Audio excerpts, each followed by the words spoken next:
নমস্কার বন্ধুরা, তোমরা কি কখনো ভেবে দেখেছো যখন সারা বিশ্ব প্রযুক্তির দৌড়ে ছুটছে তখন আমাদের বাংলা ভাষার ভবিষ্যৎ কেমন হবে এই দুনিয়ায়?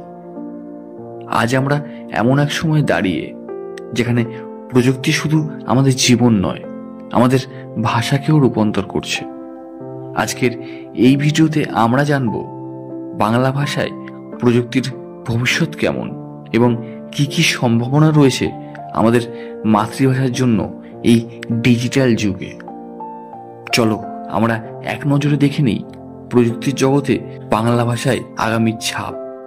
এআই বা কৃত্রিম বুদ্ধিমত্তা এখন বাংলা ভাষাকেও চিনছে, বুঝছে এবং উত্তরও দিচ্ছে। চ্যাটজিপিটি, গুগল অ্যাসিস্ট্যান্ট বা সিরি, এদের অনেকেই এখন বাংলা ভাষা বোঝে। ভবিষ্যতে বাংলায় ভয়েস কমেন্ট, ইমোশন ডিটেকশন বা পার্সোনালিস্ট এআই থাকবে। একদিন এমন হবে বাংলায় কথা বললেই রোবট তোমার সমস্যার সমাধান করবে। গ্রামের শিক্ষার্থী হোক বা শহরের কলেজ পড়ুয়া, বাংলায় ডিজিটাল শিক্ষা এখন হাতের মুঠোয়। বাংলায় video class, AI tutor, voice based quiz সবই সম্ভব। ভবিষ্যতে বাংলা ভাষায় এআর ভিআর শিক্ষা, ভার্চুয়াল লাইব্রেরি ও হোলো টিচার থাকবে। এআই এখন ইংরেজি থেকে বাংলা বা বাংলা থেকে হিন্দি, চাইনিজ অনুবাদ করে দিচ্ছে মুহূর্তের মধ্যে। বাংলায় বললে রিয়েল টাইমে অন্য ভাষায় অনুবাদ হবে। বিদেশি পর্যটক বা ব্যবসায়ীর সাথেও বাংলা দিয়ে কথা বলা যাবে অনুবাদের সাহায্যে। আজ ইউটিউব, ফেসবুক বা ইনস্টাগ্রাম সবখানেই বাংলা কন্টেন্টের চাহিদা আকাশ ছোঁয়া। এআই দিয়ে বাংলা ভিডিও বানানো যাচ্ছে, স্ক্রিপ্ট লেখা যাচ্ছে, এমনকি এডিটিংও পর্যন্ত। ভবিষ্যতে এমন টুল আসবে যেখানে বাংলায় বললে পুরো ভিডিও রেডি হয়ে যাবে। হ্যাঁ, এটাই কন্টেন্ট বিপ্লব।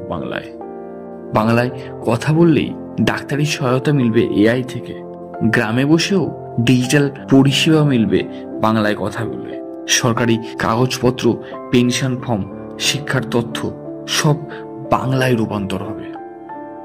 একদিন এমন হবে বাংলায় বলা মাত্র হলোগ্রাম শিক্ষক আসবে পড়াতে। বাংলায় মনের ভাষা বুঝে গান গাইবে, কবিতা লিখবে।